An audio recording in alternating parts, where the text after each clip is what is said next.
news out of Mexico. The U.S. Embassy issuing a shelter-in-place order for Americans in areas around Mexico City and the resort town of Puerto Vallarta after the Mexican army says it killed a prominent cartel kingpin known as El Mencho.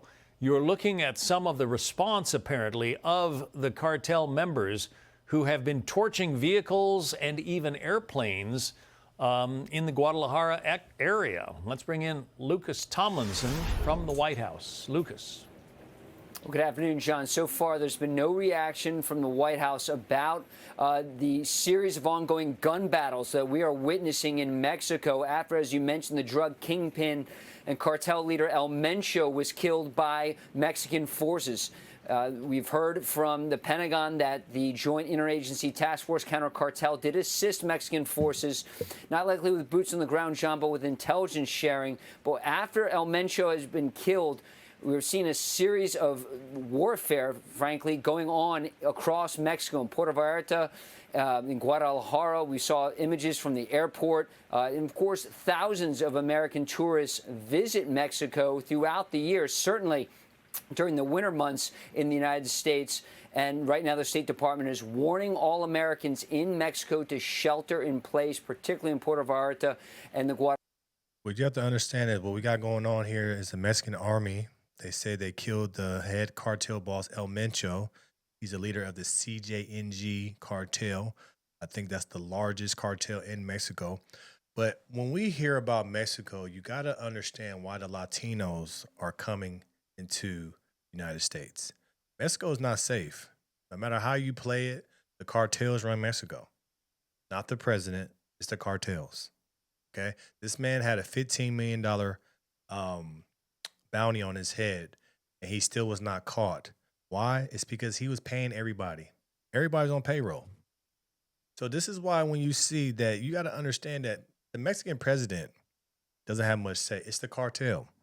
The cartel runs Mexico, and it's crazy that people don't understand and see why the Latinos want to come to the United States, because they're telling us it's not safe. Why else would they leave their country to come to the United States? It's because it's not safe.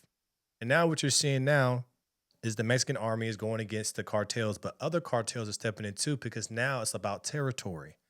This is a big deal.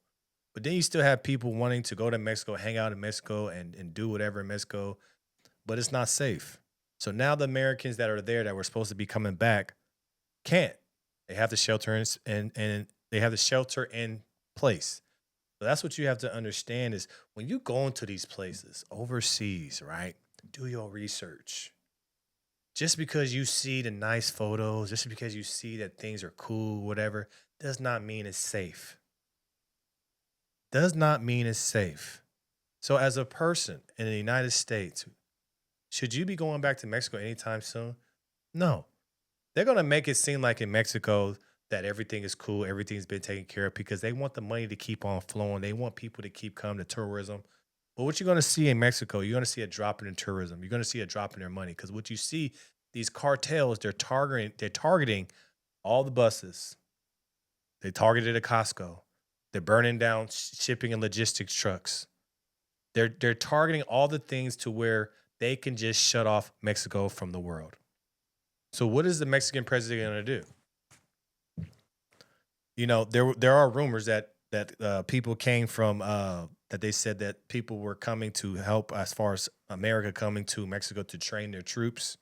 There's also been rumors that they said U.S. intelligence was used, you know, but who knows? But I do think that the reason why you have the cartels, the reason why the cartels are never going to go anywhere is because of the money. These are billion-dollar organizations.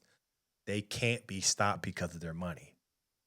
We all know, everybody knows, you see the narcos, you see all the shows, that a lot of these politicians that you see down there are on the payroll. So I'm curious to see what's going to happen next. Who's going to do what? What is the Mexican president going to do? You know, we know Trump's stance on these cartels. Will the Mexican president ask the United States for help? Who knows? But for now, I think a lot of people probably should just stay away from Mexico, let them figure it out. And it's not going to happen overnight. Do not believe when they say everything's been taken care of, everything, because it won't. This will take time. So I would suggest if you have a trip going down to Mexico, probably just want to chill. Guadalajara area. But after El Mencho is killed, we're seeing rival cartels engaging in gun battles throughout the day. We're seeing videos of Mexican special forces engaging in Mexican police on the streets. We're seeing a lot of iPhone video, as you can see here on the screen, some of the aftermath, buses destroyed, airports being targeted, and really a lot of chaos throughout multiple states across Mexico, John. Yeah, I've seen a jetliner on fire sent by one of my aviation buddies. It's a serious situation. The president has warned that the cartels, are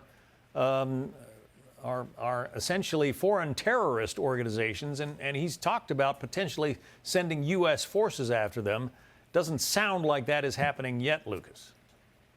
It hasn't happened yet, but many U.S. special operators have been active along the Mexico-U.S. border, John. And of course, when President Trump came back to office, obviously securing that southern border was a top priority for the president. In fact, something you'll probably hear Tuesday night in the State of the Union about how the border has been locked down. We're not getting illegal aliens coming into the United States. That's something the president has touted many times. But the situation in Mexico is very volatile, as we're reminded of today. You have rival cartel leaders, men who possess billions of dollars. They're engaged in the drug trade, a drug trade that is still active, very flourishing.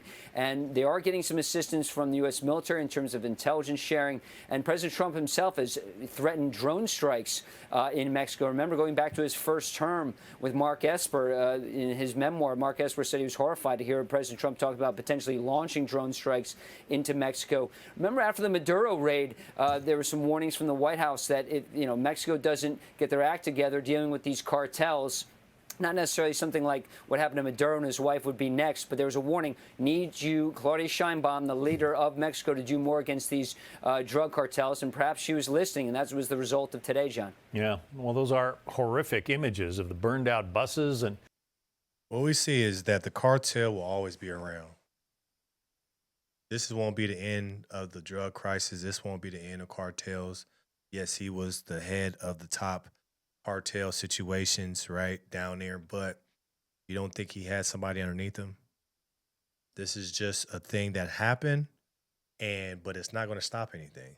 The ship will keep on going, the money will keep on flowing, but I believe that the Mexico president has to do more. She has to do more to contain this because their drugs are coming to America. But it just shows you that at the end of the day, that money is what keeps you in power.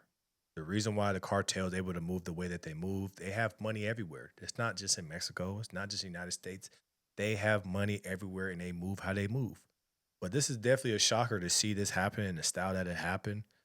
It's just one of those things that, understand where you're going to visit. Understand, because all these passport bros you see going to, DR or Colombia, if you want to get your veneers done.